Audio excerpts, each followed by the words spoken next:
Make sure. Hello, and welcome to the Physical Therapy Owners Club. I'm Nathan Shields, and today I have a returning guest, superstar of the front desk, D-Bill's front office guru. D-Bills, thanks for coming on again. Hey, Nathan, thanks so much. This is awesome. This is one of my favorite interviews to do, so thank you. Oh, cool. Thanks for coming on. I'm sure we've done this might be our third This is over our the past third, 3 yeah. years or so. Yeah. So it's good to catch up with you and see what you're working on. You're doing a ton of amazing stuff with Front Office Guru.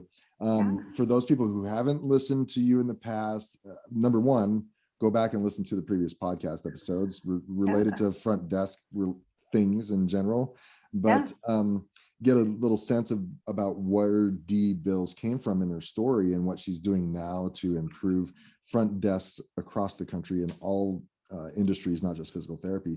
But for those who haven't heard that story before or don't know exactly what front desk guru is, just give us a really quick synopsis about your back history and front office guru.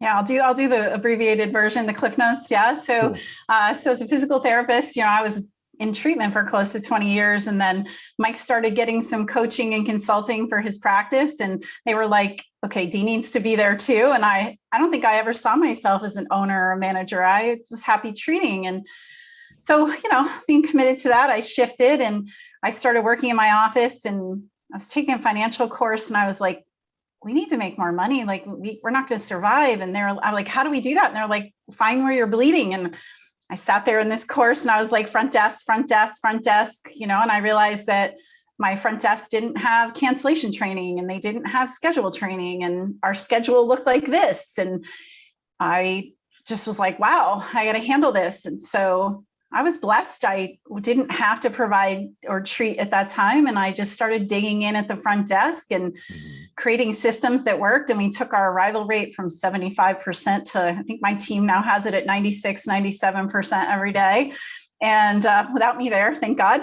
And it just kind of evolved from there, and people started asking for help. And one day I looked at Mike and I was like, and apparently I've been saying this for months, but I was like, I think I want to do this. And he's like, good, go do it. And I was like, oh, now I got to be like serious about it. And I took my first client. In fact, I was emailing with her this morning, and 5 years later, it's just kind of evolved into, I actually now have a client in Africa. So I can officially say I have a worldwide product.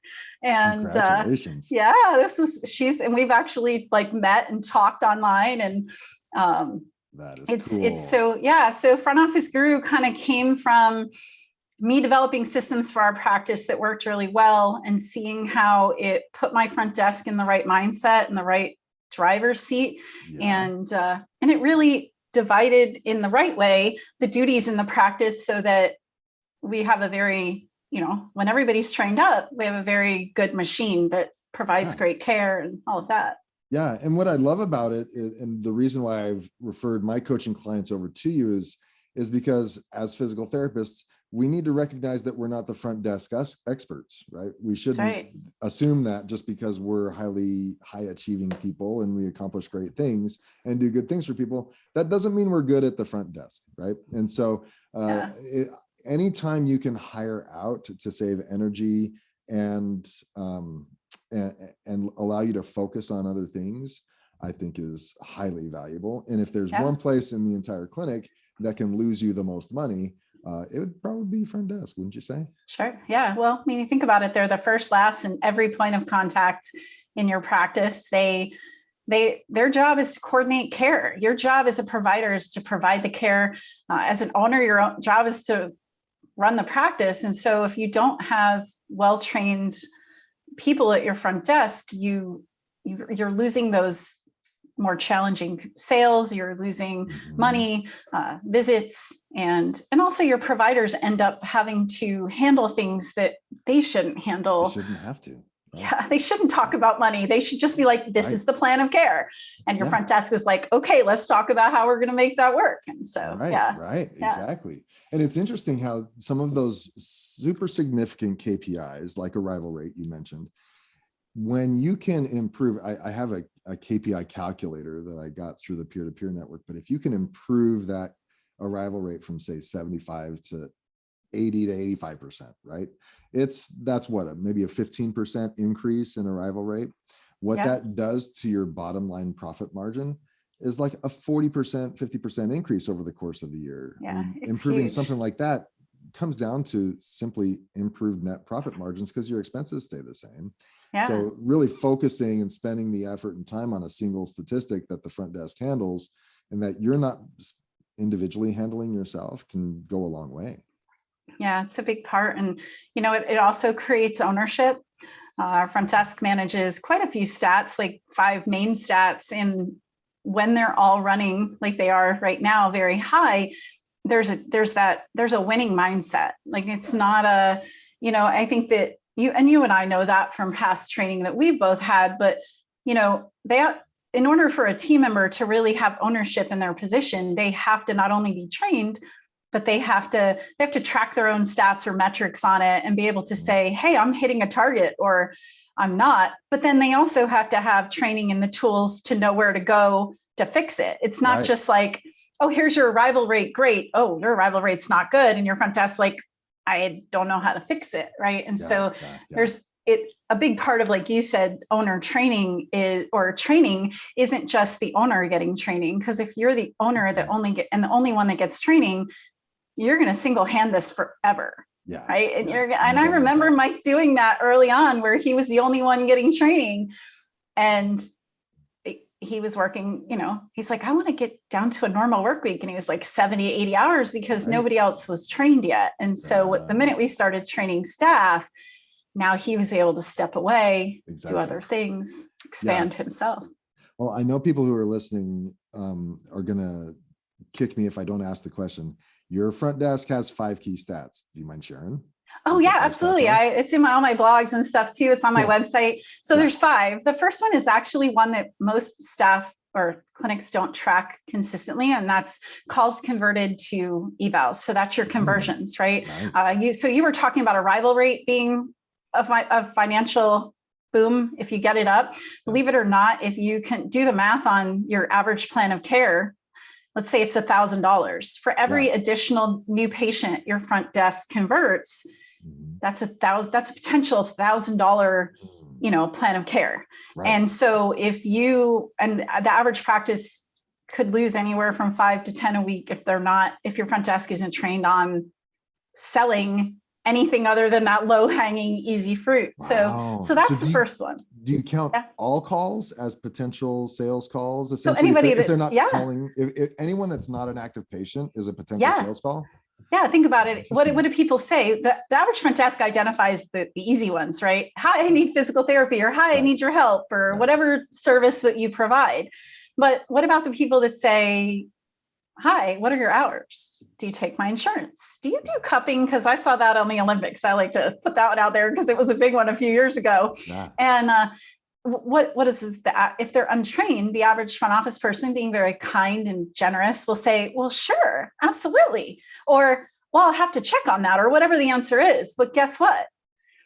The average patient, think about this. The average patient doesn't call your practice, or the average person doesn't pick up the phone and call your practice if they don't need your help right now. Right. But the average person doesn't recognize always that they need your help. So they think, I'll just pick up my cell phone and I'll reach out to them and I'll be like, I saw your ad online, and it, instead of this front desk leading them where they need them to go, what ends up happening is they answer that question. The next thing they have to do is ask a question. So they say, so would you like to go ahead and get scheduled?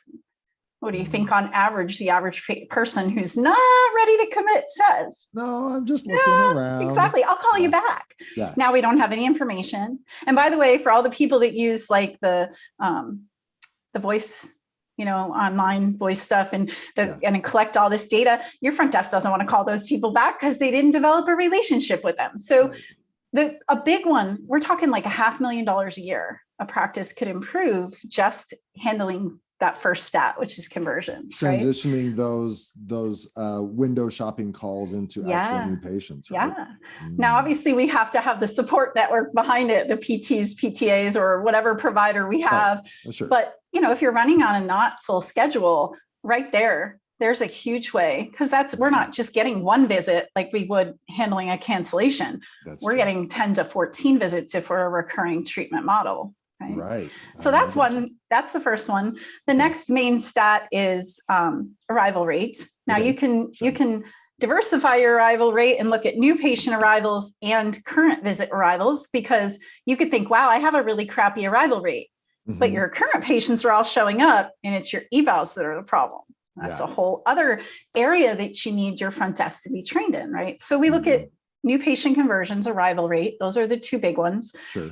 We look at schedule efficiency. That's the mother lode of all mothers, because schedule efficiency or utilization is actually relies on all these other, should have said that one last, but and then the next one, which you and I have tracked over the years, is don't jump over that one. Oh, yeah. I'll come back. I can come back to that one. Well, if they're not tracking efficiency and utilization, what is? I know what it is. Oh, so that's a good question. No, it's okay. Thank you for that. So schedule utilization, schedule efficiency, whatever you call it, it's based on the number of visits you have available that your providers could provide on a given day, and how many of those are actually filled on a given day. So that's affected by refills, cancellations, add-ons, new patients, visits kept per week, all of that, so that one really is the mother load. People look at visits per week as a indicator, but I like to look at scheduled utilization as an indicator. Right. So good, because I'm starting to think the same thing. So I'm glad you're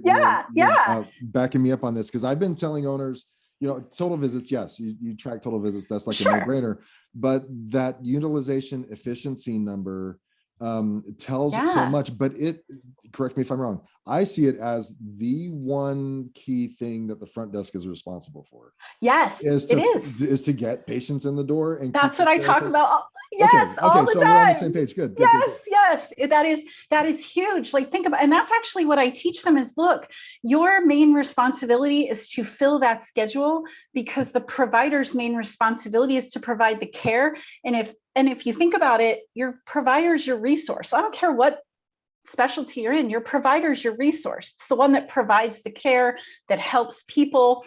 If we don't make sure that the providers are maximized, we're not maximizing our ability as a practice to help people. And as an owner, you and I can say, that's why we're here, is to help people. So that's the very last thing in my courses is schedule utilization, schedule efficiency, because you have to convert evals, you have to convert leads, right? You have to get those leads to show up. You have to schedule out a plan of care. You have to get them to arrive consistently so they don't drop out. And you have to and then all of that carries over to your schedule being full. If you're missing those things, that could be, it's not always marketing. It's not always the reason why your schedule isn't filled. No. And again, it's not because your front desk is bad, right? You and I were talking about that. It's because, look, I went to school I got a master's. I had 5.5 years of schooling. Now people go to school for 6-7 years to get their doctorate. And then if you do, any other training.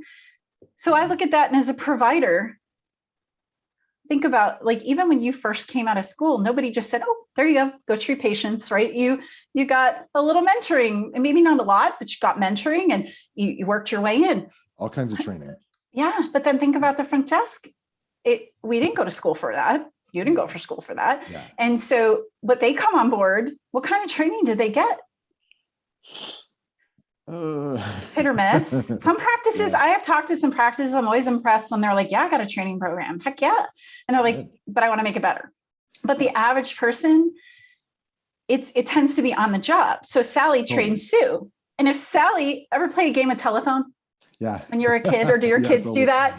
Right. And so what happens is you get around that circle, changes, right? So I might whisper happy days in your ear, but by the time it gets around 12 of us or whatever, somebody else could think it's like Sally plays, or like totally different thing. And so if one person's training another, and that's your sole training at your front desk, if the first person changed anything, the second person isn't necessarily getting the same thing as the next person and the next person and whatever. So I like to look at, standardization. So far we have conversion, arrival rate. And like I said, you can split that up. It should be clean arrival rate. Want me to qualify that? Sure. Yeah, you brought it up. Okay. So now you So have to. it's on my site too. Clean Okay. arrival rate is simply, actually, I learned this from Sean Oh, Kirk yeah. years ago. Yeah. Clean arrival rate is simply, so you have patients scheduled prior to today, right? That's arrival rates. All arrival rate measures is how well your patients understand that they either need to show up or give you notice. Whatever Right. your notice is, 24 hours, the night before by closing, Sure. the day before by 2 p.m., right? Gotcha. So anybody who calls to cancel today for today or doesn't show up is a cancellation, even if they reschedule for another day this week. Oh, okay. So a lot of practices run off of the, well, if they cancel today for today and they reschedule for tomorrow, that's not a cancellation, but it is. Why? Well, how many spots am I taking up for one visit? Taking up the one that I canceled and then the one for tomorrow. But then on top of that, since it's measuring your missed visit policy and your expectation of arrival, refills and add-ons don't count toward arrival rate. So if I add you to my schedule today, that counts towards schedule utilization. Oh, okay. It doesn't not the arrival count. rate. Right. Arrival rate is simply anybody that was on last night for today and who showed up. So if I had 100 on, but only 98 of those 100 showed up, it'd be 98% arrivals. So, yeah, it's really important to look at all these stats because they're tiny little ways that we lose visits or we lose that, as you were saying earlier, that effectiveness. Yeah. Well, there's an opportunity there, and to get the team on board when it comes to arrival rate, it's almost harder to convince the team, the front desk and the providers, that arrival rate's important, but it all comes down to your patients need to show up in order to get better. And they get better faster when they actually show up according to their plan of care. Them dropping out makes you less efficient as a provider. And no matter how many times you see them next week doesn't make up for the fact that you missed giving them care this week. And it just extends the care, which is in no one's best interest. If you want to be a powerful provider, a powerful clinic, you provide as much care as fast as possible to get them to the best results as soon as possible. The arrival rate, negative arrival rate, shows that you're not doing that. Yeah. Well, and think about it. You're totally right. And it's so funny that you say that. When you talk to Tony later, ask him about our conversation today, because we were just talking about that today. And so, look at it this way. We're there to help patients. Yeah. Right. I don't care what specialty, and that's all we're there to do is help our patients. Right. If a patient cancels today for today and you can't get another patient in, you didn't just have one patient that didn't get care, you had a second. And so the real reason we need our patients to show up or give us enough notice is so that we have enough time to help another patient get the care that they need and deserve. Right. And that's a big part of what I do when I start working with teams, is really show them, look, it's about patient care. Everything we do, every piece of this puzzle is about closing up. Marketers will talk about closing up that funnel so that right. But as a once that patient's in your funnel, like you were saying, we have to be able to give these people care as quickly as possible to get the results. Because think about Amazon and texting. You and I grew up before all of that stuff. And so you look at population now, how fast do they want to be recovered? Yeah. Like that fast. There's no answer. They're just that fast. And yet we're asking people to commit to 12, 14 visits in some recurring models, sometimes longer, sometimes less. But our skills teach us it's going to be this. But if a person's canceling all the time, they're not getting results. So a high rate of cancellations and no-shows, like you said, that increases drop-offs. Yeah. Right. And so when somebody drops out of care, that's where people start to believe that PT doesn't work, or that any service, I don't care what it is. If I don't go to the chiropractor and I drop out and I only go once I've worked with chiropractors. If people only come in once every 6 weeks, it's that model, and the chiropractor's feeling down and feeling like they're not being productive or effective either. I've worked with medical offices that have patients that need to come in for recurring blood draws, and the front desk is like, wow, if we can handle this and get patients to give us better notice, now we can get more people in the door that want to be there. Right, exactly. And not to belabor the point, but if you don't make that connection to an increased arrival rate equates into fulfilling the clinic's purpose, which is what is in the best interest for the patients. Like patient results improve if our arrival rate improves. If you don't make that connection, it's very easy for them to default that you're all about the numbers. You only care about lining your pockets with profits. You have to show them how that. I mean, it's logical, but if you don't iterate that, if you don't show them that increased arrival rate results in increased profit, or I'm sorry, increased results for patients, and there are studies that show that, right? Oh yeah. Then you're missing the opportunity, right? So it has to start with a really sound and logical why for them to want to be part of increasing this arrival rate and putting their foot down and saying, no, patient, Mr. Patient, you have to come in order to get the results we're talking about. Right? Yeah. And it's simply about mindset and scripting. Your PTs have a role in that. I always tell people, look, if you work at a front desk as a patient care coordinator, everything up until that eval is you. So if if your front desk isn't trained, great, your PTs are doing, or your whatever provider is doing these services. But if your front desk isn't trained, you're losing the ability to help people, right? So your funnel is broken. Here's your marketing, here's your front desk, here's your provider. If your front desk isn't trained, everything up until that initial appointment or that eval, you could have a huge break right here. Great marketing. And then we keep investing in marketing because we're trying to get more patients, but we're spending all this money. We could just convert what's there. Or get them to arrive, right? And then, so that's a big part of this with that. And, your front desk has a huge job in your practice. They're not a receptionist. They are a coordinator, and their job is to handle those things that you're talking about so that the provider can provide the care. Exactly. Well, we've talked about 3 of the stats. Yes. So we've got those first 3. So conversions, arrival rates, schedule utilization. The next one's visits kept per week or percent prescribed.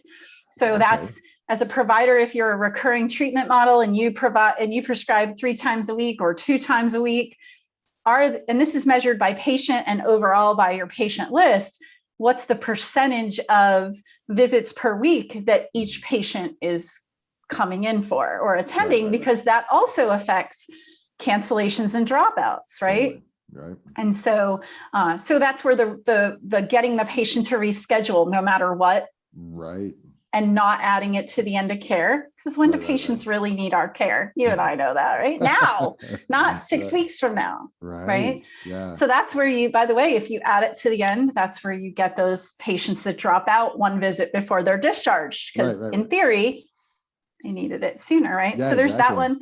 And then the last one. To come in, honestly, if you're an outpatient orthopedic clinic, it's hard. I just don't know. I've seen a couple studies, but it's hard to get great results, the best results at 1 time a week.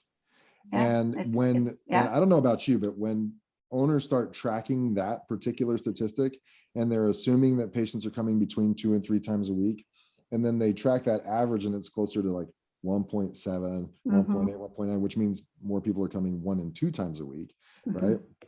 That tells me your patients are not getting the best results that they could.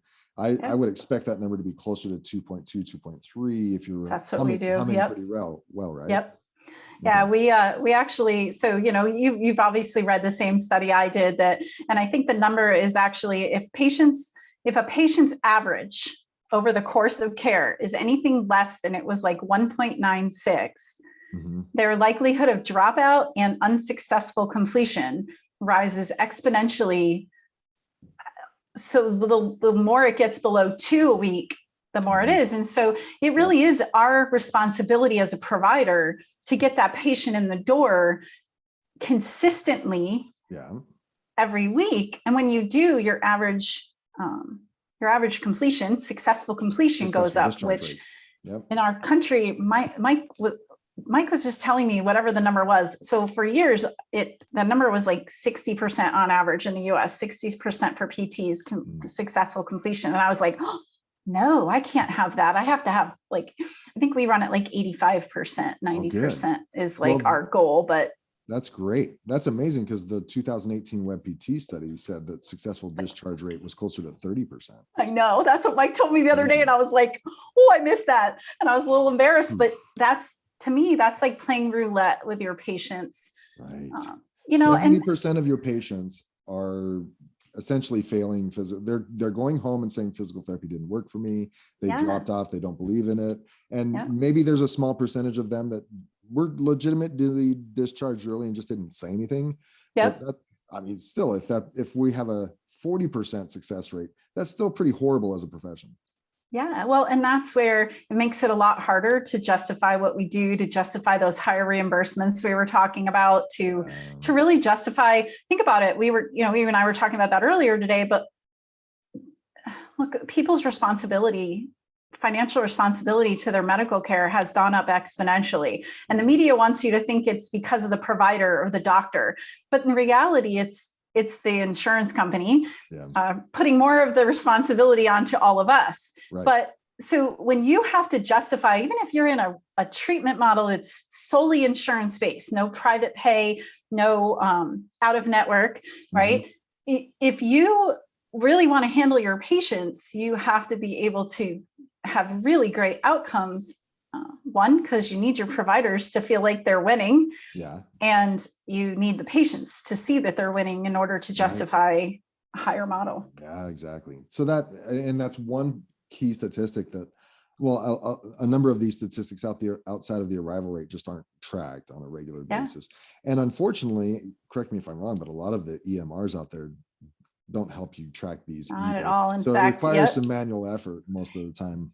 Yeah, we use a series of spreadsheets. It's not our ideal scene. I am trying to work through that with some EMRs right now, because it's really important to be able to track and have accurate measurements. In fact, a lot of them, I'll say to staff, like, look, on Thursday for next week, you should know anybody who's not scheduled for their full plan of care. But when they go to run a report, the report only shows the patients that dropped off altogether. And I'm like, well, those patients, it's too late, because now your front desk is going to spend hours trying to get them on the phone.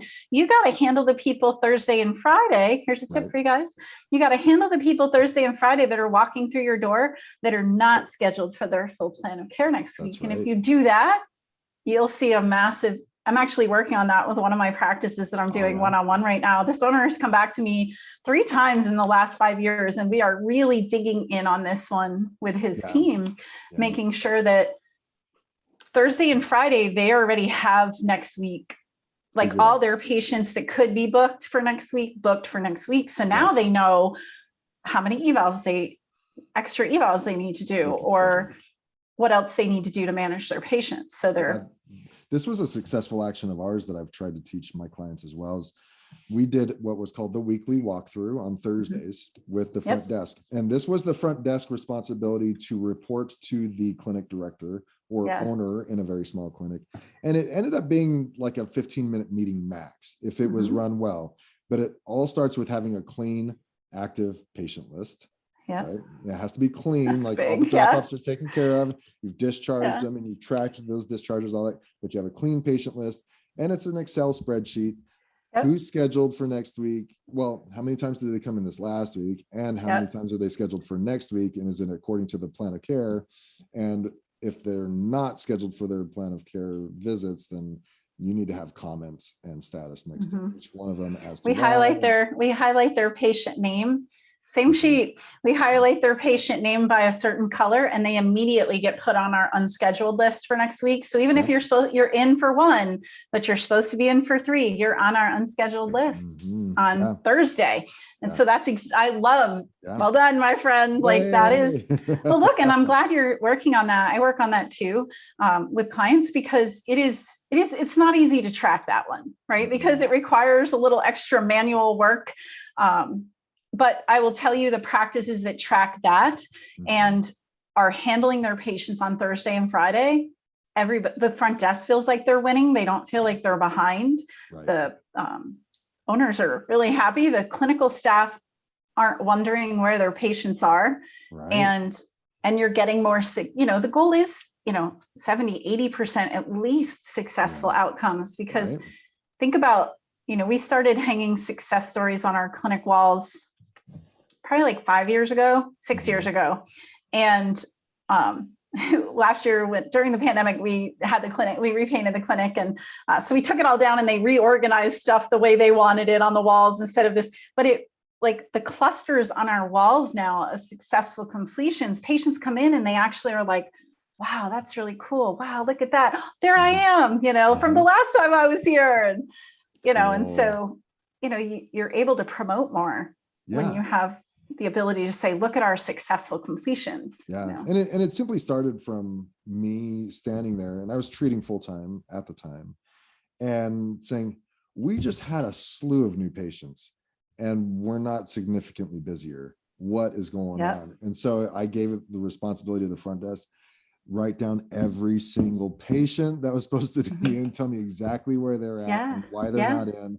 And after doing that enough, it just became the successful action that we continue to do week after week. And this was back in the day, it was called the weekly walkthrough, because we had paper charts in our horizontal files, right? And we just kind of walk through with our fingers down each file. Where is Alex Alvarez, starting with the A's? Where is Susie B, whatever her last name is, and Susie Brown, and we'd go through the alphabet and say, oh, this one's discharged. Why are they in this active file anymore? And take them out. We do that. That was it. Yeah. Right? Yeah. It's key. It's interesting that you said a clean list. When I instill this worksheet with practices, and it's in my higher level training, because they got to get through the basics with their front desk first. When I install this in a practice, I'm like, okay, got to get a list of patients going. And they're like, holy crap, we have like 400 patients on our list. And we all laugh about it. And I was like, I told you this was going to happen. And we all joke around, but it's because like their PTs didn't finish some of their discharges, or patients dropped out and nobody got that patient. So we actually publish a list every week, multiple times a week, for our clinical staff of patients that are not fully scheduled, so that our clinical staff help our front desk, because it's not just a front desk action at that point. It becomes a clinical, there's clinical responsibility. Well, I love you. Yeah, that's the word that comes to mind, is that's when you're actually taking responsibility for the patients that have come to you. To let them just drop off and 2 weeks later say, oh, what happened to so-and-so? I never saw them again. Oh, they were nice. And that's it. No, you take the responsibility for the care that they entrusted to you, and then you call them and say, hey, you got to remember our agreement. You got to come in order to get better, yada, yada, and handle it. But I think a lot of that's where, number one, the entire team has dropped the ball. But number two, the providers, they're so busy, they can't track all of them. Right. So you have to have a system in place. And that's where the coordinators come in. Right. If your front desk manages patient care, then your front desk, your PTs, specialists, whatever your provider is, can provide the care. But there is an ownership on both sides of that spectrum as soon as they become a patient. It's not just a front desk action to manage. The front desk has stats. So those 5 stats are important. But they tell a story either at the front desk, like percent prescribed or visits kept per week, however you want to track that percentage, that tells it clinic-wide. Right. It's a front desk. If the front desk isn't scheduling people and they're just letting it add up, okay, great. But if there's problems where a provider struggles to get a patient to commit to their plan of care, or isn't keeping patients, which I talk to owners about all the time, if they're not keeping patients on the schedule as a provider because they're not creating that constant value, okay, we don't know where to look if we're not tracking that stat. And that's where you spend more money on marketing and you spend more money everywhere else, is all of these stats show patients that are in your system already. Yeah. And if you shore those up and you're flowing patients in and you're keeping them on the schedule, you actually can do more with less patients, which is something that happened to us 10 years ago, was we can do more without having to market or promote. Exactly. And so here's the thing, we were talking about this earlier with fails, right? If you have too many failed attempts to help somebody, right, what do? you just kind of give up. You throw up your hands. You're like, well, I guess either I'm not a good trainer or they can't figure it out. Yeah. And so it doesn't matter which side of the spectrum we're talking about, the provider or the front desk. I obviously focus on the front desk, but the providers come up in my training. If we have too many patients canceling, or we have too many people that drop out of care because we don't know how to discuss the cost of care, or we don't know how to convert those callers that have questions, right? We end up with especially your front desk. This is where a lack of training and breeds a lack of confidence. So then they have these added up fails. And look, you may not tell them they fail, but they're human. They feel that fail. It's like, I'm in this job. This is what I'm supposed to be doing. With 25 cancellations today. To them, that's racking up fails. And so what you see is eventually they lose that excited mindset. They give up. They that's where they quit. And they don't quit because they hate you. They quit because they're like, I can't do this anymore. I can't. Yeah, they just hang it up and they just say, if no one's going to hold me accountable, then I guess this is okay. And I just keep doing what I'm doing because I'm getting paid. Well, they also do it. It's not even that. I see this all the time. They even worse than them doing it for that reason, because that reason becomes very obvious. They stop challenging patients and handling patients because they're scared or they don't want that fail. So they only go for the easy patients, not because they're bad people. We all do this, like if I do 10 discovery calls and 10 owners go, no, heck yeah, I'm going to want to hang it up. If as a provider, I used to do neuro patients. So it was a long-term treatment plan for me. I wasn't orthopedic actually. And if I had a lot of patients who didn't recover or, like we're talking pretty bad head injuries and stroke patients, I can remember times where I would just be exhausted and want to walk away because if I wasn't getting the product I needed to get. So it's not just that they stop trying because they don't care. They stop trying because it's like they literally feel like they have failed and they don't know what to do. And that's where, as owners, we come in to improve mindset. Like you were asking me earlier about mindset. That's a big part of this. Yeah. Well, we didn't cover the fifth stat. What's the fifth stat? So the fifth stat's collections, over-the-counter collections. Are you collecting? Easy. Of course. Right. It's easy, but that's the hardest one, right? Are you collecting 100% of what's due at the time of visit? And the new law this year puts that really into perspective for all of us that, like, do we know what we're supposed to collect at the time of visit? Are we collecting it? Are we only going for the easy ones? At which point we become the bank as a practice, and I actually started in our clinic helping Mike with some collections and billing just so that I could shore that area up, not because I wanted to do it. God bless the billers out there. And I tell Will that all the time. God bless you. Like that's a big thing for us. If we don't know what's due at the time of visit, we don't notice when an insurance company drops its rates, right? So that's where we start losing money. And we were like, wait a minute, this time last year, I was doing the same number of patients, but I'm making 10% less.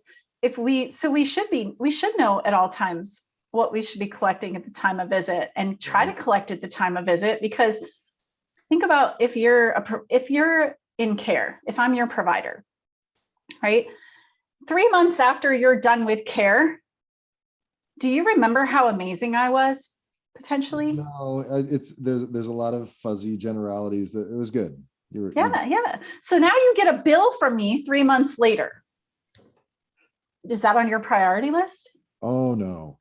No, right? I've got a bill from a lab on my phone right now that I've been sitting on for a few weeks. I got one from my daughter who's away at college. She had to run to urgent care, and Mike goes, this does not look like Mike is very like man collects at the time of visit, but that man will make a provider that bills him wait until he's like, well, you billed me, right? Yeah. Exactly. So I laugh at that all the time. So I'm glad to meet another guy like him. But yeah, so think about it in reverse. If I dropped out of care and you bill me on the back end, first of all, if I drop out of care, what's coming back? If you're a PT chiropractic care, what's coming back for that patient? Yeah. Their pain, their deformity. So remember when you said earlier about PT doesn't work. Right. So now I've got this belief that PT doesn't work, and you bill me when the insurance company completes processing. Yep. Yeah. Think about you're already not in a good relationship with me because you dropped out of care. You didn't want to own the fact that you didn't complete care. It's my fault you didn't complete care, not yours as a patient. And then add to that, now I give you a bill for 200, 700, whatever it is, dollars. Right. Where's that bill going to go for the next month until Exactly. the person?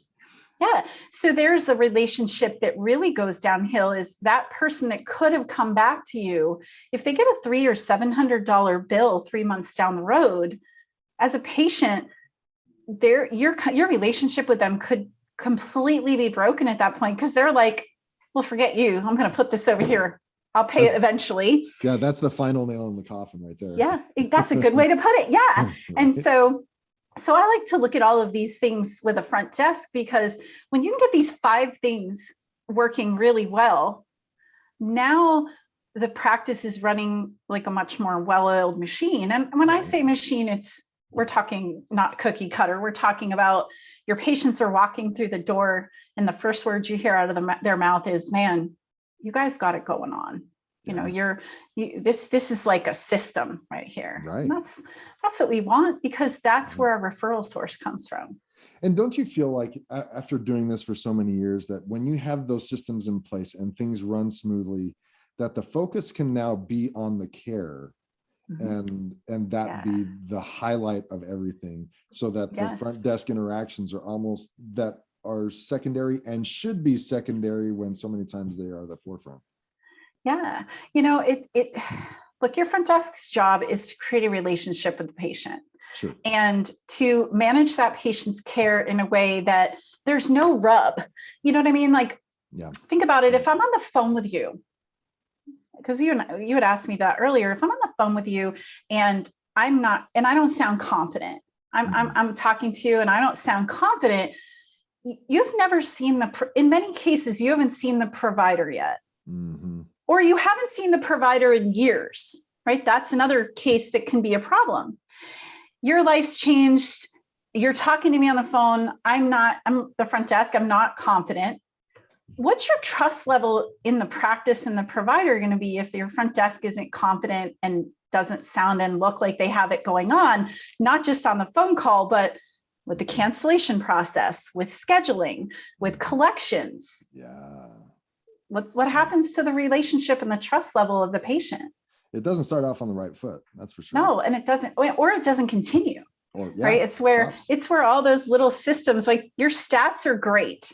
They're so important to track, but I always teach a practice, and early on they look at me like I'm crazy when I do one-on-one, but your stats actually tell the story of what's working and what's not. Exactly. And if you then have training to back it up, now you can, when you look at a stat, so I'll give you a good example in our clinic. Like I told you, we track conversions, and we actually split conversions between patients that call us and patients we have to call. So those Facebook leads, those referrals, right? Sure. It could be a very different patient, but you should still have the same path. You don't need to have 17 paths because it creates confusion. Right. And so, I was working with I work with our team in our practice remotely, and my management team, because Mike and I are now out of the practice, the management team had a target. This is what they kept thinking was the problem. This is the problem. This is the problem. And so Mike and I sat here 1,000 miles away and pulled up the stats, and I'm like, that's not your problem. That's your problem. And it was actually, my front office staff had enough fails on handling those Facebook leads that come in off of, I didn't sign up for anything, click, and the front desk had backed away from it. And then my clinical team's thinking it's certain other areas of the practice, like the management team. And so by able to just show them, hey, look, you guys, look at this stat right here. Now they can manage by that statistics, but they can also, now we could say to the front desk, okay, let's go back and look at this one area. Retrain. Yeah. So like, owners will say things like cancellations, right? So if you don't have a set training program on how to handle cancellations from the eval, like how to prevent them, all the way through, and you don't have a set process of what to say, what to like, how to handle the patient along each step of the way, you think we got to charge more fees. We got to increase our cancellation fee, or my front desk needs to handle the patient this way, right? But what if I said there's actually a way to prevent it and put your front desk in the driver's seat and you almost never charge fee, right? Imagine how everybody would feel like they were winning. Right. Owners would feel like they're winning. Your front desk would be like, oh my God, I don't have to charge a fee all the time. No. And guess what? Your patients would be like, oh, I got it. Okay. I'm going to show up, or I'm going to call you. And, and so but imagine if arrival rate drops. Well, now we know, okay, that's connected to the cancellation program and how we handle our patients. Exactly. Now this is where we look, and that's it. Yeah. Not the other stuff. Yeah. So it's just helping it's not just hiring the right people.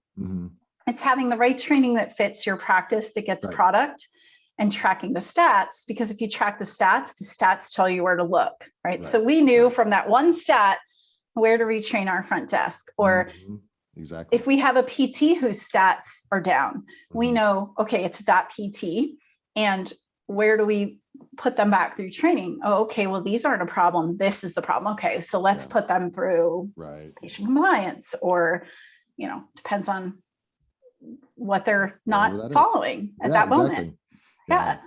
So the 5 stats, to summarize again: calls converted to evals, so your conversions. Okay. By the way, that's 10 times. You will get 10 times more return out of handling that one than you will cancellations. But we still don't like cancellations because owners vibrate, right? So they get stressed out when they see those colored marks on the schedule. So conversions, arrival rate. Keep it together, but you can also split it into 2: new patient arrivals versus regular patient arrivals. Okay. Schedule efficiency, the mother of all mothers there, like you and I agree. Percent prescribed or visits kept per week. And you can track that on a per patient level or a practice overall patient level. And then over the counter collections. Are you collecting what's due at the time of visit? Well, those 5 stats and this conversation is completely different than what we planned on talking about today. I know.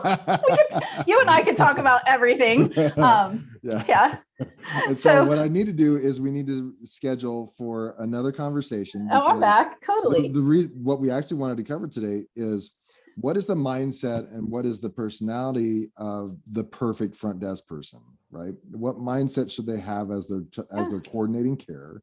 And this is for not just those front desk people that you currently have to train them up to be great ones, but also what you need to be looking for in hires, right? Yeah. It's really easy to get desperate, right? And so we all went through this, right? With the massive resign and the whatever, everybody had turnover. Everybody's going, oh my God, what do? I don't have enough staff. And so finding the right people is key. But also maintaining the right people is key. And so there's 2 sides to mindset. It's the hiring mindset, or like you said, who you hire. So and then keeping them up so they don't have all those fails. So we should totally talk about that. So that's our teaser for our next episode, people. We're going to have a part 2 to this, and we'll come back around and talk about hiring for the perfect, and also training the perfect front desk person.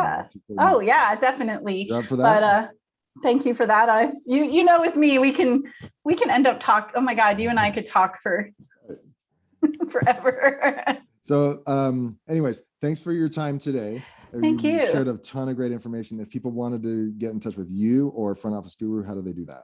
Yeah, they can. You simply email me at d@frontofficeguru.com, or go to frontofficeguru.com. You can schedule a free call if you want to talk to me more about, problems you're having, or you can check out my new online academy if you're looking for a simple process. All right. Well, thank you so much, Dia. Thank you, my friend. I appreciate it.